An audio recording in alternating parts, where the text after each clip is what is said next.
But I want to know why the European Parliament building was deliberately constructed as a modernist version of the Tower of Babel in Peter Bruegel's famous painting.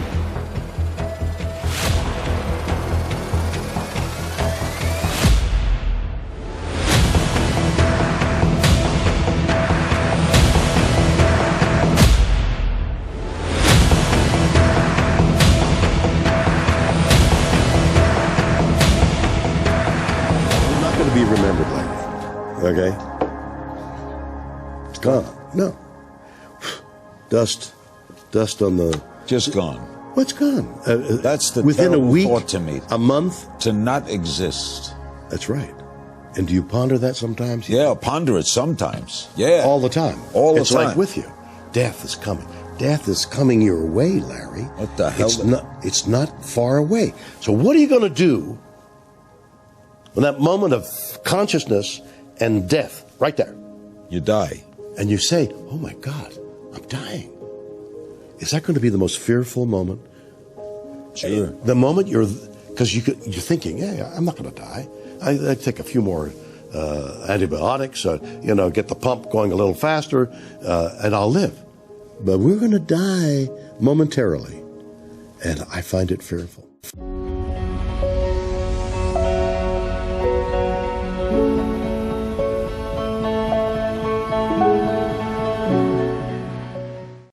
Profoundly haunted by the whole concept of death. Are you afraid of it? Definitely. Me too. Yeah. Oh, well, we should have that in common. I don't believe people who say they're not.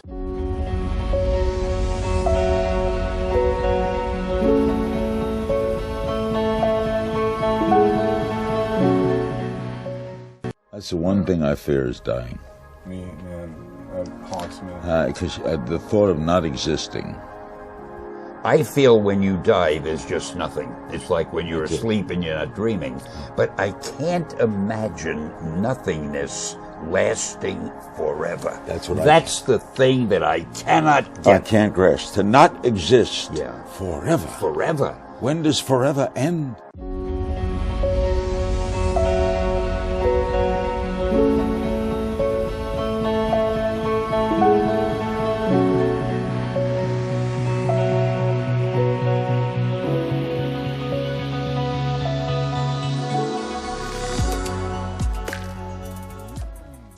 We have lost a legend. Larry King has died. He was 87 years old. On a number of occasions, legendary broadcaster Larry King spoke of his interest in being cryogenically frozen when he died. So, did it happen? Larry King was obsessed with the idea of being frozen after death. Listen to what he once told Conan O'Brien. When you die, it's bye-bye, baby, right? Right. Lights out. Goodbye. Goodbye. So the only hope, the only fragment of hope, is to be frozen, and then someday they cure whatever you died of, and you're back. In a New York Times interview 5 years ago, King said he wanted the full Ted Williams treatment.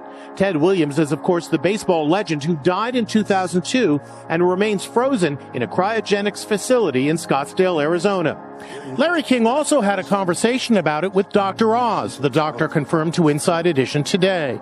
So Larry King actually confided years ago to me that he actually didn't believe in an afterlife. So he wanted to keep his body alive, and he found cryopreservation offered him that possibility. This is Alcor's patient care bay. This is where we have all our patients stored, currently 199 humans, plus almost 100 pets.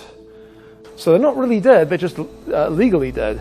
They're not biologically dead, obviously, because you can donate all kinds of organs that are still viable and keep other people alive.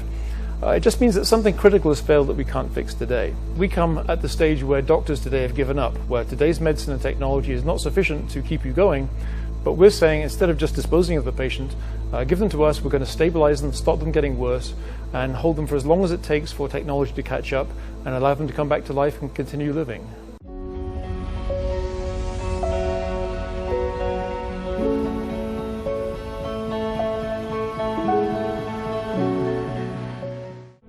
Are you afraid of death? Are you afraid? No, I'm not afraid of death. I am. I'm just pissed off about it. Yes. Because, I mean, especially I think when you have a life like we have. Yes. And then one day it's over. I mean, that really pisses me off. Governor, where are we going to go when we die? Be honest with us. Well, the truth is that we go 6 feet under. That's and it? we're going to rot there. Yes, absolutely. That's it. I thought you were told me to be uplifting. No, today. but that's the reality. That's how you welcome me and to LA? hopefully, Yes. there is a life after this, and we all know it's going to be different. If there's a life after this, I hope there is a life after this. Well, it's not going to be like this. I'm not going to sit after we are dead. We're not going to sit here like this and do interviews and have a great time and have laughs and have Robin there, giving us this beautiful smile all the time. Robin won't be there? No. So, I mean, this will be different.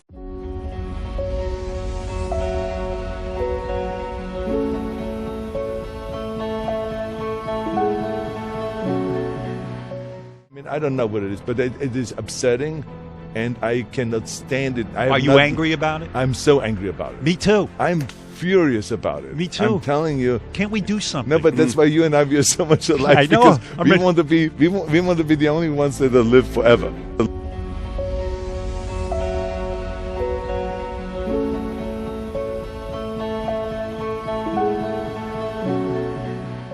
Are you afraid of death, by the way? Yes. It's hard because, like, what if you just die and then you just see nothing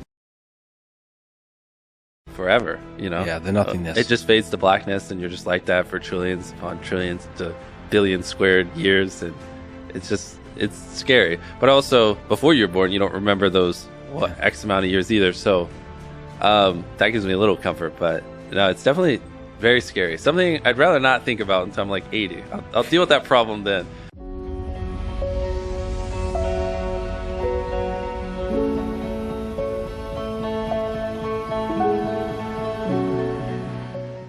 To move into the future so that we move beyond the human. And this is where the idea of transhumanism comes in.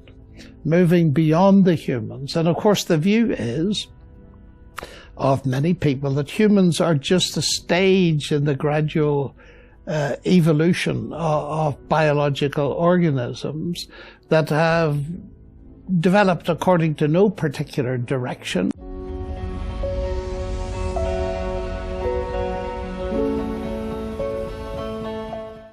Through the blind forces of nature. But now we have intelligence, so we can take that into our own hands and begin to reshape the generations to come and make them according to our specification. Now that raises huge questions.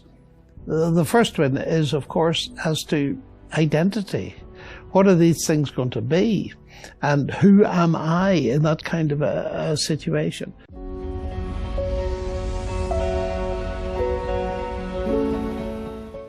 Are probably one of the last generations of Homo sapiens. Because in the coming generations, we will learn how to engineer bodies and brains and minds. Now, how exactly will the future masters of the planet look like? This will be decided by the people who own the data. Now, why is data so important? It's important because we've reached the point when we can hack not just computers, we can hack human beings and other organisms. By hacking organisms, elites may gain the power to re-engineer the future of life itself. Because once you can hack something, you can usually also engineer it.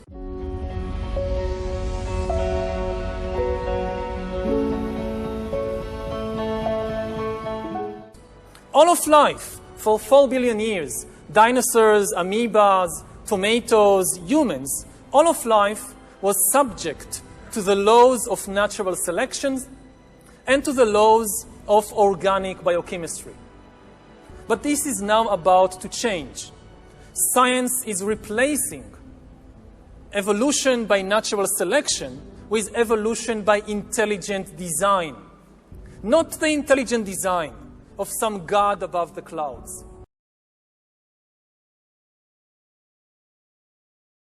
But our intelligent design and the intelligent design of our clouds, the IBM cloud, the Microsoft cloud, these are the new driving forces of evolution. And at the same time, science may enable life, after being confined for 4 billion years to the limited realm of organic compounds, science may enable life to break out into the inorganic realm.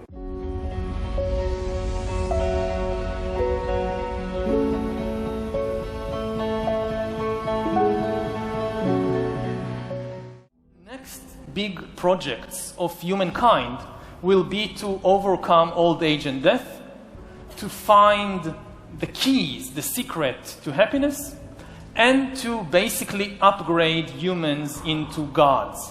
This is why the title Homo Deus, God-Man. And I don't mean it as a kind of literary metaphor. I mean it in the literal sense.